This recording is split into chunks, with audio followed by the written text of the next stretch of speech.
Oi, bom dia. Como eu tinha prometido, eu vou fazer aqui um vídeo falando um pouco sobre o bioma da Caatinga, aqui no município de Belo Campo, região centro-sul da Bahia.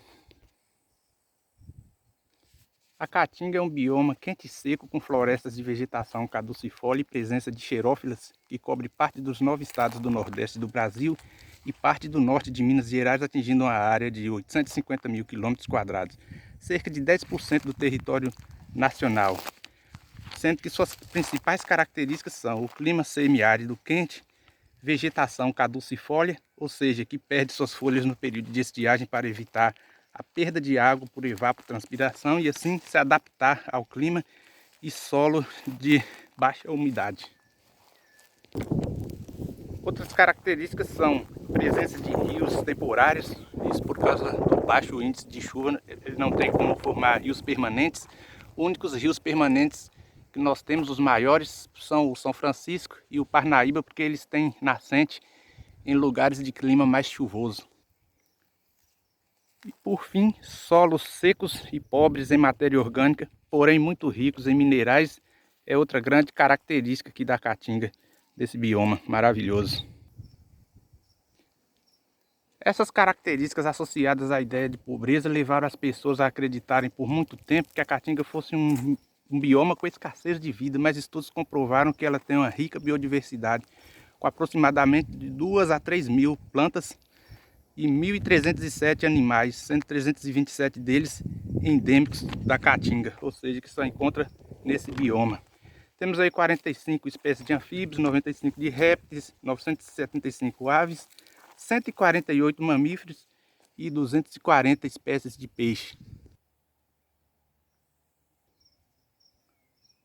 O ambientalista alemão Philipp von Lutzelburg dividiu a Caatinga em duas classes, sendo uma delas a Caatinga arbustiva, que tem 9 subgrupos, encontrado, por exemplo, no Ras da Catarina, e a Caatinga arbórea, que é encontrada nesse local. Agora, por que será que existem essas diferenças, se tudo é Caatinga? Vamos ver a seguir.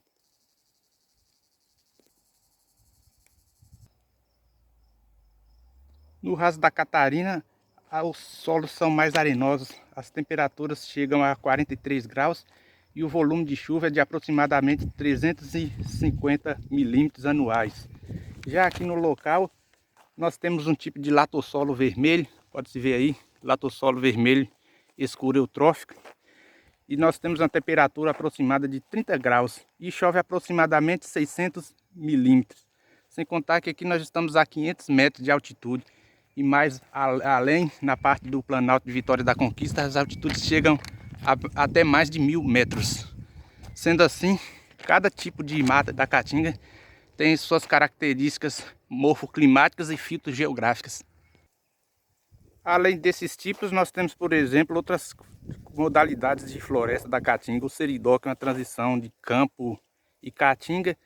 E nós temos o carrasco, vários tipos de vegetação densa no topo das chapadas, igual que se encontra na chapada do Araripe, entre Ceará, Pernambuco e Piauí. Esse aqui é o quiabenta, é uma árvore da família das cactáceas, muito comum aqui nessa região. Esse é o muzeiro, também muito comum na Caatinga, é endêmica da Caatinga e é encontrado praticamente em todo o bioma.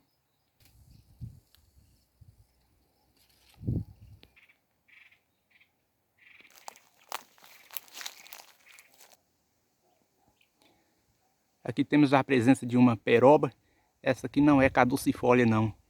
Essa aqui ela é mais permanente, as folhas não caem durante o período de estiagem, né?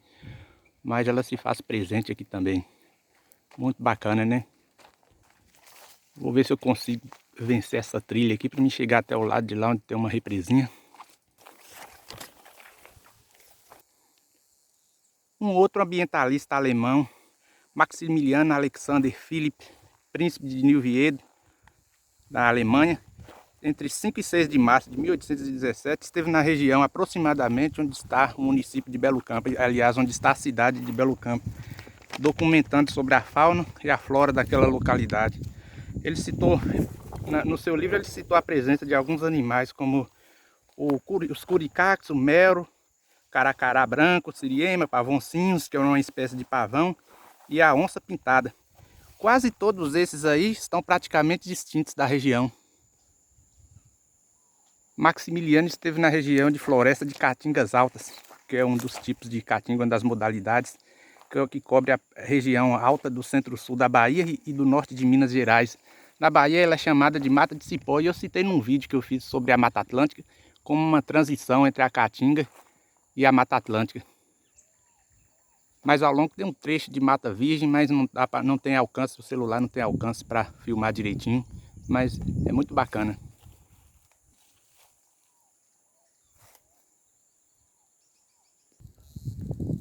Eu vou encerrar por aqui para o vídeo não ficar muito grande.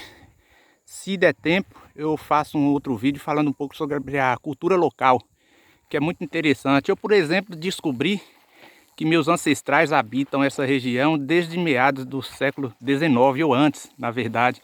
Meu tetravô, que é tataravô da minha avó, foi o dono de toda essa vasta terra aqui. Foi o primeiro grande latifundiário. E pelos cálculos que eu fiz sobre os relatos da minha avó, que está com quase 100 anos, e meu padrinho, que está com 91 anos, ele teria vivido nascido em 1840. O Bernardino Rocha, o patriarca aqui do Caetitu, zona rural de Belo Campo. Ou seja, ele teria nascido 4 anos antes que o pai do fundador de Belo Campo, o coronel João Batista Ferraz de Araújo. Mas isso aí fica para um próximo vídeo. Me desculpem aí pela fala um pouco cansada, imagem tremida. Eu tenho um pouco de limitação, mas mesmo assim fiz esse esforço para fazer o vídeo para o pessoal. Então, vou ficando por aqui. Abraço a todos e muita paz.